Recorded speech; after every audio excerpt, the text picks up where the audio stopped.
Alhamdulillahi Rabbil Alamin. On poursuit avec notre série questions-réponses. Wabillahi tawfiq. Est-ce qu'on peut utiliser du dentifrice pendant les journées du jeûne du Ramadan ou du jeûne tout simplement? Ici, les savants ont fait une analogie avec un autre cas. C'est le cas où la personne est amenée à goûter des aliments lorsqu'elle prépare un repas quelconque pendant les journées du jeûne. Est-ce qu'elle a le droit ou pas? Dans le madhab de l'imam Malik, rahimahullah ta'ala, cela est makrouh, déconseillé, détestable, mais ça n'invalide pas le jeûne. Tout simplement parce que ici, l'aliment qu'on goûte, eh bien ici, ne va pas rentrer, atterrir, arriver jusqu'à l'estomac. Parce que le but, c'est simplement de goûter afin de savoir si c'est assez salé ou assez sucré. Et ensuite, akramakumullah, on le recrache. Donc le fait d'avoir quelque chose dans la bouche, de ne pas l'avaler, eh bien cela n'invalide pas le jeûne. De même, pour le dentifrice, cela n'invalide pas le jeûne à partir du moment où on s'assure que le dentifrice n'est pas avalé. Mais il faut savoir une chose, que c'est la première des choses, c'est que ça reste makrouh, déconseillé.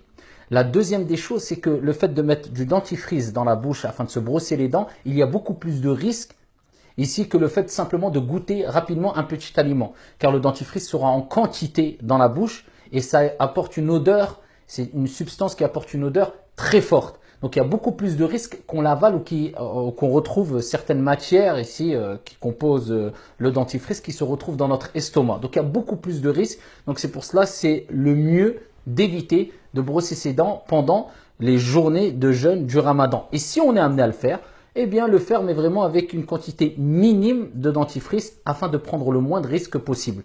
Et de là on peut rebondir sur un autre hadith très connu où le prophète alayhi salatu wassalam ici nous recommande de façon générale ici d'exagérer dans ce qu'on appelle l'istinshaq lorsqu'on fait les ablutions. Et il dit wabalir fil istinshaq, exagère quand tu fais l'istinshaq, tu aspires de l'eau avec ton nez lors des ablutions. Il dit sauf si tu es en jeûne.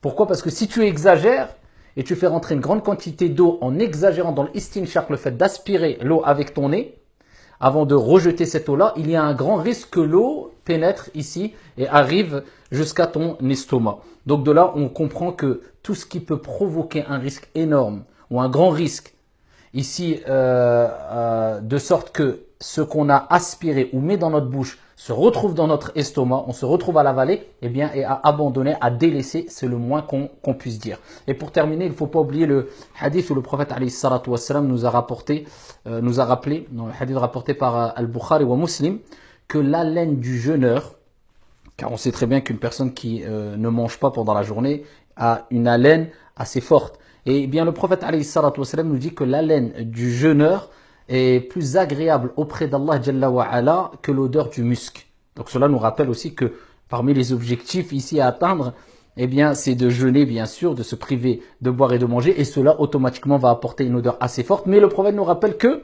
eh bien Allah Jalla wa Ala, ici cette odeur elle est plus agréable auprès de lui que l'odeur du musc. Donc voilà, il est déconseillé, mais cela n'invalide pas le jeûne.